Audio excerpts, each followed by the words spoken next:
Welcome to the Row by Row, the garden show, the best dadgum gardening show on the radio and the internet as well. And boy, do we have a good one for y'all this evening. We are going to be talking about herbs, and we have a special guest with us, Miss Lauren. Lauren Dorminey, correct? That's right. So tell everybody the name of your business. So the name of my business is Wild Herbs of Iolita. Iolita. I had trouble with that a little bit. Yeah. Tell us about Iolita. So the name came from, I started working with herbs and selling things, and I had to come up with a name. So I had looked into my ancestry and found that my first known female ancestor, her middle name was Iolita. That's a pretty name, Iolita. So her name was Prudence Iolita Littleheart. Wow. So she was Cherokee, so it kind of ties into the same plants that she and her family probably worked with. Is the same kind of thing that I'm learning about. So we visited with you a little bit last week, and I was fascinated with the fact you consider yourself an herbalist and a forager. Now, all of it fascinates me, but the foraging part just really, it does something I've never done before, but I've always kind of thought about it. But it's so unique that you can go out there and find so much goodness, native goodness growing on the grounds that we so many times pass by. Pass by, for sure. Yeah.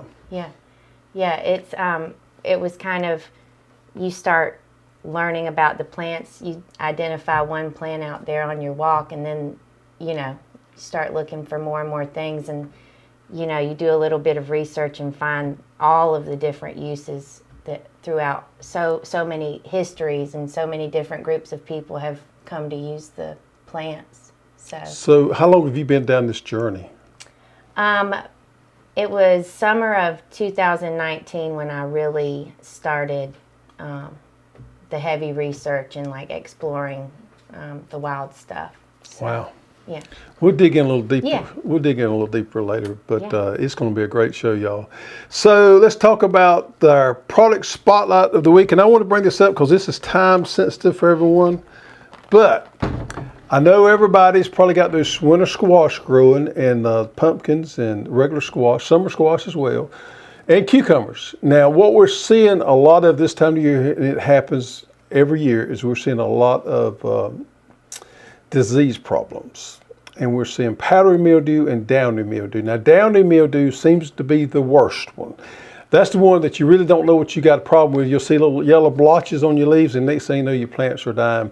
And all your cucumbers, your squash, and especially your pumpkins are so susceptible to it when you start getting this dry, hot weather. So what we recommend is rotating the garden phos, which is a fungicide, every 10 to 14 days you want to spray, and you want to be on a pretty good spray schedule, but you want to spray every 10 to 14 days with garden phos, and then switch over the next week to liquid cop. And these two here, both of them are labeled for your mildews, your downy mildew, which is the most troublesome one of the two to me. And of course, you can mix your insecticides in there with them. That's no problem at all. But mix your insecticides, but make sure you stay on a good rotation of these two fungicides to keep that downy mildew under control. So if you do that, you're pretty much guaranteed to make yourself a pretty good pumpkin crop. But there we have the product update of the week. Now let's talk about gardens. My garden is doing pretty well. Everything's starting to come in good right now, and I got baby doll watermelons, probably, I don't know, big as a, well, that's not bigger than a volleyball. That's a small volleyball. How about that? They're not going to get a lot bigger, but they're loaded up, doing well. Corn's starting to tassel out, coming in. We've been eating cucumbers. We've been eating tomatoes are starting to come in. Everything in the garden is starting to come through right now, and we're enjoying the bounties. How about your garden? It's going good. Y'all saw it. The herbs, especially the ones that I have planted from last year or the year before, is doing pretty good. Started some seeds. We got the seeds in the ground the week before Mother's Day. Me and my mom did. Right.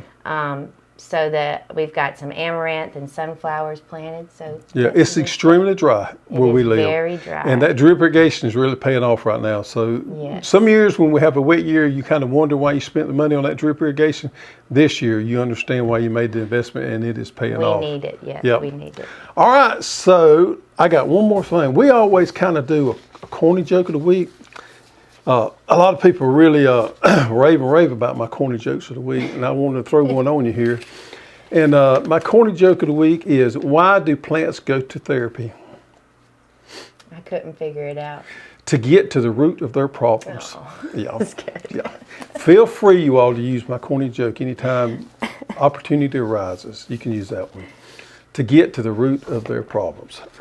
So when I did a little research on herbs, I come up with 2 or 3 definitions, and I really couldn't pin it down.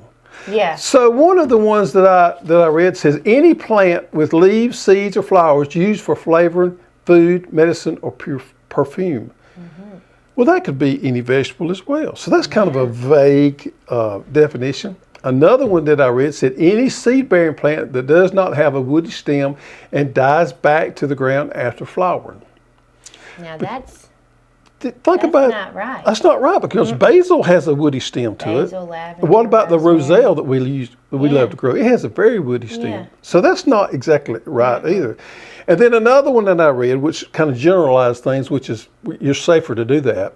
It says, in general use, herbs are plants with savory or properties that are used for flavoring or garnishing food, for medicinal purposes, or for fragrances, excluding vegetables and other plants consumed for micronutrients. Culinary use typically distinguishes herbs from spices. All right, that's a good one. That's because we generalized it. It's the reason Yeah. it's good. Did you know the banana plant is the world's largest herb? I did not know that. There you got a corny joke of the week and a little bit of And a nice yeah. bit of useful information. So let's show people, to start with, some of the things. You brought some goodies today. Let's I did. show them that, and then we'll kind of dig into the main segment. How about Okay. that? All right, cool. The goodies, what started the wild herbs of Iolita was, I have, every morning I'll burn a little incense or something like that. So I started basically researching about cedar, which we have the eastern red cedar that grows everywhere here, a nice evergreen tree. So I would just kind of research about what plants you could burn. I was burning a lot of sage from the southwest, the white sage, things like that. So that's kind of what started me on researching what was growing wild. So you bundle them up tight. That's when you just light them on one end. Yep, you light them on this end like this. You can burn it. A lot of people say they're too pretty to burn. That one's a little nice, simple one. Yeah, it is. Cedar and rose. But so that's what I started doing, was trying to do something a little more local. And then it kind of just, as you know, blossomed out. You can go in many different directions with the plant world. So so then I started, doing more teas and things like that. So I mean, you can do syrups, you can do jellies. Yes. It's just... Yep. So that's kind of been the wild and the grown herbs. The stuff, I'll grow sage and lavender and things in the garden, and then use the wild stuff as well. So Right. Some of the stuff is just naturally growing out there. We looked at one thing that you do some work with stinging nettle. And I thought that was amazing, because stinging nettle is a huge nuisance around here. To find a benefit for it is just off the chain. it is. Everybody hates stinging nettle. Yeah, well, and the annual kind that grows here is like way more painful than the perennial one that most people throughout North America know about. Our annual one is a lot more painful when you brush against it. So the one that has the most benefits is the perennial one, correct? Okay. Or at least that most people are, because you can use the root and everything. But Right. I mean, the annual is just as effective as far as I'm. For you all that out there that may not have experienced stinging nettle in your lifetime, once you get a hold to it, you will. I mean, it grows in most time around horse stalls or cow barns, something like that. And if you ever run your hand across it, it's just like, we used to call it fireweed. It's just like your hand is on fire. Yep. And it takes a little while for it to cool off. It does. Yep. If you have a little inflammation, a little arthritis or gout, you can rub it against there, and it will ease the pain and inflammation. Yeah, 'cause Just make you think about the other herb. It's like when your finger hurts taking a hammer and hitting it. Yeah, You forget about it. Yeah. So what else we got there? Oh, well, I brought y'all some pepper sauce. Oh, cool. And what's that made out of? These are bird's eye peppers. They were my granddaddy, where we live on, where he lived and the old property and stuff. So he had bushes of bird's eye peppers, and they come back every year. Right. So that's a really cool characteristic of a pepper. And the way that they germinate, they have to be digested by a bird. Right. So I think that gives way to their name. Also, their size is kind of like the size of a bird's eye, I guess. So that's his old recipe that you just pour the hot white vinegar over it with some peppercorns, and it's good on collards and peas and all that kind of stuff. All your good vegetables. Yep. And then Sheila liked the infused rose oil. So I poured some not extra virgin, but some mild olive oil over rose buds, and that will be a nice little cosmetic thing to use for people who are out in the sun a lot. We're going to use it for our skin. So, Right. yeah, so there's all sorts of stuff you can do with your herbs. Yep. So Let's dig in right here. And I got a few here because I'm going to readily admit this is not my expertise. And we want to go over the herbs that we have in stock. And you kind of give everybody an overview of what your thoughts on that particular one are, what you use them for. Okay? sounds good. All right. And we're going to start out with Mr. Dill. All right, the bouquet deal. Yep. So y'all use it to pickle, right? Right, exactly. Hence the Seeds. dill pickles. Yep. Seeds and the greens. Right. Yep. And so we use a lot of flower. We do work with flowers and bouquets and things like that. So this is a great cut flower. It's also swallowtail caterpillar food. Really? Yeah. How? I didn't So know that. you'll have a beautiful dill or fennel or parsley plant Right. growing, and they'll just demolish it. Wow. But it'll be lots of little. Yep. This is the most popular variety of dill, and it gets about 30 inches tall, and it's best grown in the ground. I didn't know that. So it doesn't do real good in containers. It said it was best grown in the ground. Maybe got a little taproot to it or something. Yep. Zones grows well in zones 3 through 9. So pretty much anywhere you can grow this. And dill, if you got a gassy baby, that's supposed to be A really gassy good. baby. Yep. It's supposed to help with gas. Really? A lot of these herbs do. A colic baby maybe. Yep. The next one is one of the famous basils, Italian basil. I love pesto. Yep. That's a good one to get people started on pesto with because it's nice and mild. Yep. Now this one, all your basils are known to have poor germination. That's where you need to plant them pretty thick. Did you know that? I did not know that Yep. because I've had some good luck with basil. Yep. But they're known for, their general qualities of the seed is they don't germinate well. Huh. So always you want to plant them thick. Like if you put them in little pots and stuff, always plant 2 or 3 seeds and you can go back and thin them out. Yeah. And grows 24 to 30 inches tall, and it does grow well in containers. Well, how about that? Yep. Likes the heat. Likes the heat. Yep. You grow a lot of basil? Yeah. Basils love to grow basil. Yeah. And I guess it's used more for cooking than it is anything else. Cooking, it's good. It's so good fresh. Like Yeah. that Thai basil that we'll talk about. That's Right. a good one that stands up to cooking really well. All right. And the next one is, Thyme. yep.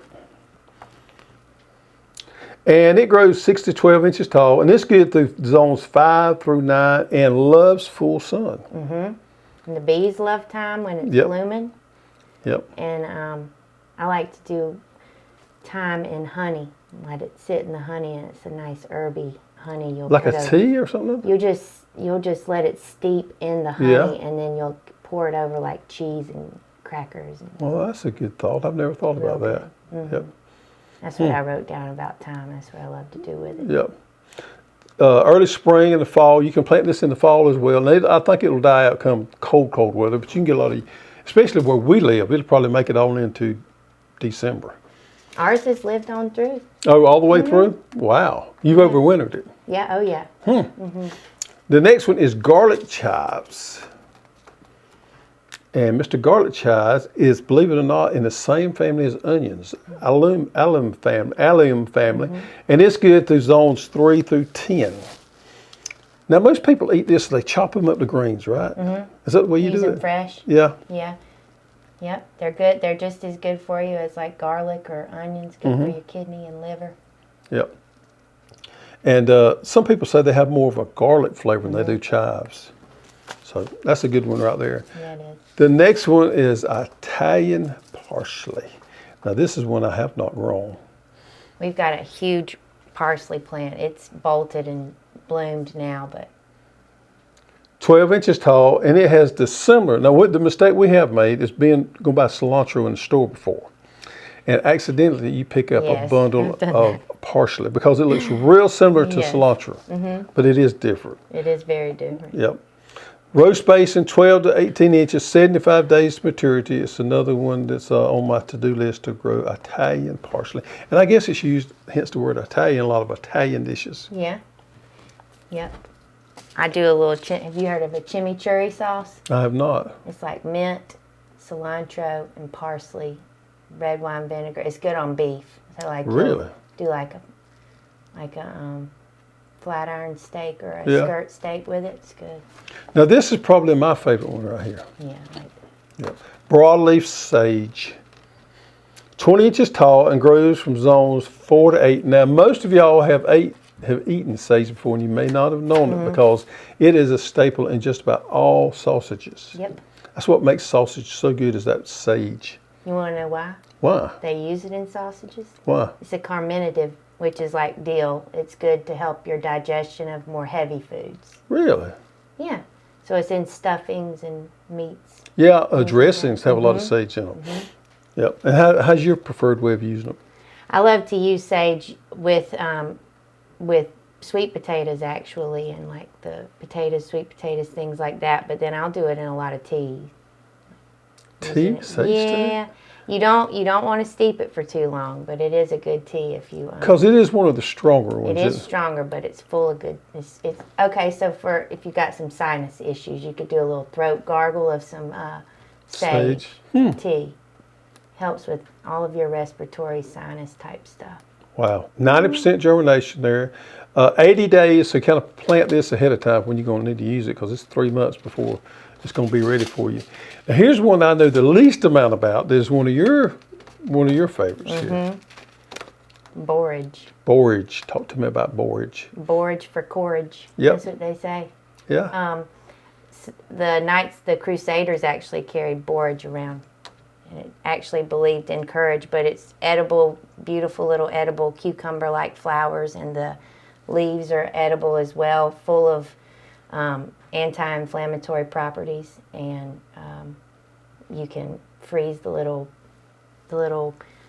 flowers in some ice cubes for a little summer cocktail. Wow, what a great idea. Yeah. I've never thought about Yeah. that. Fun So you stuff. just take the flower and freeze it in like Freeze an it in. ice tray. Yeah, or some lemon juice, or Huh. Cool. throw it in a little lemonade or something. Yeah. It's classified as an old-fashioned herb. It's probably been around longer than most of the other ones has. Yeah, Pliny the Elder wrote about it. Really. 24 inches tall, so it doesn't get out of hand for you. 60 days to maturity, so it don't take that long. Good stuff. All right, here we go. There's your one. Tarragon. Tarragon. 90 days to maturity. Let's see what here. It's a perennial, as most of them are. It comes back every year, which is great. And do you have this die down in the wintertime, or does it make it full year for you? See, I have not grown tarragon, but it's going to come back, or if it even dies back. Some of these herbs don't. It's even according die to where back. you're at. I guess Yeah. how much cold weather you get. Yeah. Yeah, in zone 9, you could probably grow it without it dying back. Yeah. So you haven't grown this before? It's on your to-do list? Not. It's an Artemisia, so I'm growing mugwort and wormwood, which are also an Artemisia, but I've never grown tarragon. It's on the Wormwood. list. Yep. And so all the Artemisias, including tarragon, have sedative properties. They'll help you get a good night's sleep. I've cooked with it. I made like good chicken salad with tarragon before. But So if you need your little toddy at nighttime, this would be a good little infusion in your tea. Your toddy would make you sleep. yeah. Another one of these wonderful basils, and basils are probably one of the most popular of all the herbs. This is Thai basil, which from my research told me it does better in high heat cooking. It holds up better than the other basils do. Yep. A lot of times you'll throw that fresh basil in on the pizza or whatever, but you can cook in like a curry sauce or and it'll stand up to making a nice little noodle sauce or something. Yep. The more Asian. Loves full sun. You can grow it all during the summertime. 65 days to maturity. Yep. Another Italian here. Goes good in all sorts of sauces. Really? You grow this one? Yeah. Which one's your favorite? Which herb's your favorite? My favorite herb is yarrow. Yarrow? So how would you use this one? Italian oregano is a antifungal, antibacterial. It's also a carminative. It helps with your digestive stuff. So you could use it as a salve also? Big time use it in a salve. It'll help heal up any like fungal skin stuff, athlete's foot, things like that. Wow. Yep. And 90 days to maturity, so you want to plant that one early in the springtime. It takes a long time for it to get ready. Another one of those fancy basils. What about lemon basil? That sounds like I would like to put lemon basil in a cocktail. I'm an ex-bartender, that's why I keep bringing up the cocktails. bringing up the cocktails.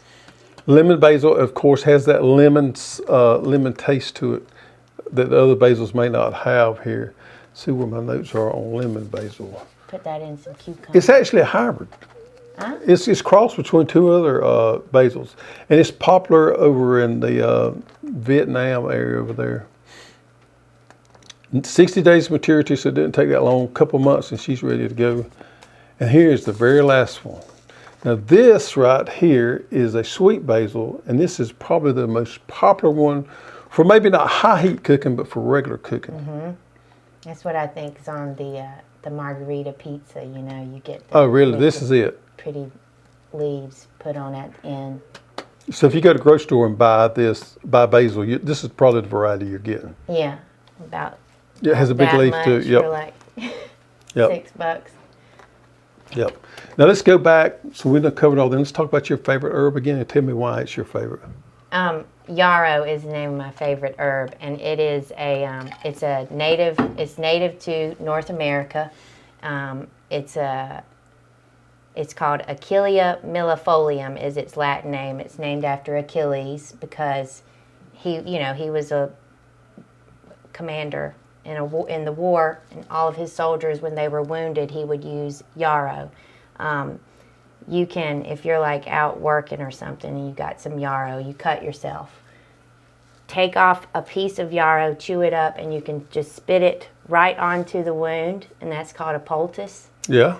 And it will fight any bacteria or infection, and it will throw any foreign objects out as well. And it'll kill the pain, and so you'll just like bandage it over. Yeah. And it'll truly the next day, like a pretty deep cut will be like working its way to closing up. It's wonderful. So like traditionally, butchers and anybody, blacksmiths, anybody working with sharp metal would always carry yarrow, and you can use it fresh or dried. People will go on and powder it so they can put it into their wound. Now, do you seed this out every springtime and grow it back, or is it a perennial that comes back? It will bloom in the early spring, and it will just die back to just its little feathery leaves. But the feathery leaves stay all winter.